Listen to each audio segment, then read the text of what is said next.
So about a year ago, I was skinny dipping in a hot spring with a drunk Mexican named Miguel and a stone gringo named Cody at 10:30 in the morning.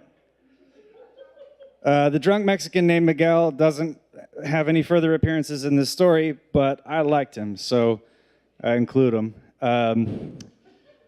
So this is my second time visiting this particular hot spring outside of Taos, New Mexico. And we were sort of the first ones there, the morning crowd that got there to bask in the effervescent glory of nature's hot tub. And so these two other she hippies come and they join us. And at this point, Miguel is cracking into his second 12-pack of Milwaukee's best ice. And so we decide to leave him to it because he's getting into it pretty hard. And when we left, he was passed out on a rock. And then, just imagine every stereotype you could imagine minus a sombrero. And that's why I loved Miguel. Miguel was great. But anyway, so we decided to leave. We became fast friends, and we decided that we were going to meet later that afternoon to go camping at this place that the Stone Gringo knew about in Cuesta. And so I got really excited. I just met these people. They were lovely people, and we were going to go camping. And he said, it's a little bit of a hike. No pun intended. There was a long drive, and then there was a long hike to get to this place. It was this high elevation lake. It was beautiful. And so we go, and I take my 2002 Toyota Prius up roads that it had absolutely no earthly business being on, but it made it. Hats off to you, Toyota. And we have a wonderful evening, all camping together. They smoked a lot of weed, and I don't really have anything against it. It's not personally my thing.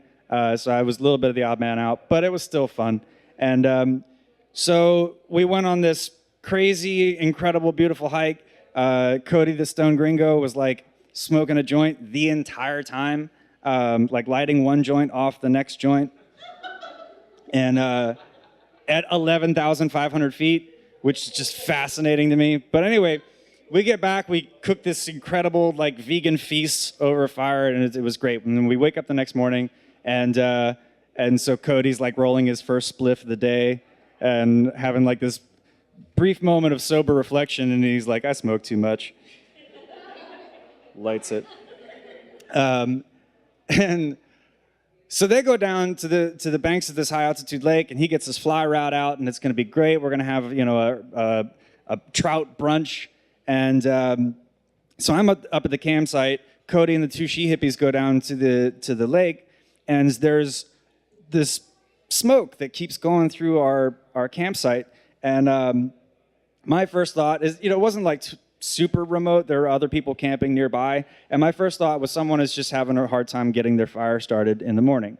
And it kept getting thicker and heavier. And I finally resolved myself to get up and follow the smoke, not thinking that I was going to be dealing with anything important, but I was thinking I was going to be a nice camp neighbor and help them get their fire going.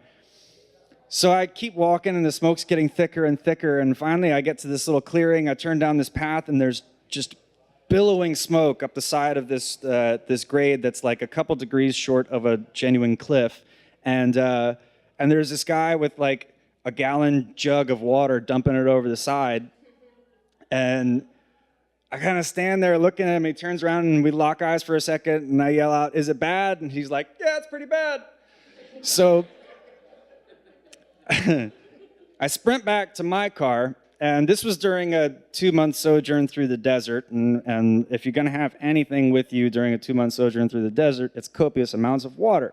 So I had a 5-gallon jug of water that was mostly full, and several empty gallon jugs of water that were empty, and sprint down to the lakeside to Cody and the two she hippies, and I dump them there, and I look at Cody and the two she hippies, and I'm like, do me a favor, fill these up and follow the smoke. And Cody looks at me, fly rod in one hand, joint in the other. He's like, is it bad? I was like, yeah, it's pretty bad. So I took the 5-gallon jug, sprinted back to the smoke, and also grabbed a shovel, a little camp shovel. And long story short, we ended up fighting this brush fire, me and this other dude with a shovel, and the water didn't do shit. It was pissing on a fire, really. But anyway, flash back to Annapolis, Maryland, when me and this lovely lady went to go see a group called Shovels and Rope. And a drunk woman shouted out, "Where'd you get your name?" And Carrie Ann Hurst said that a shovel and rope is the minimum shit that you need to get into or out of trouble. And I got out of trouble with just a shovel.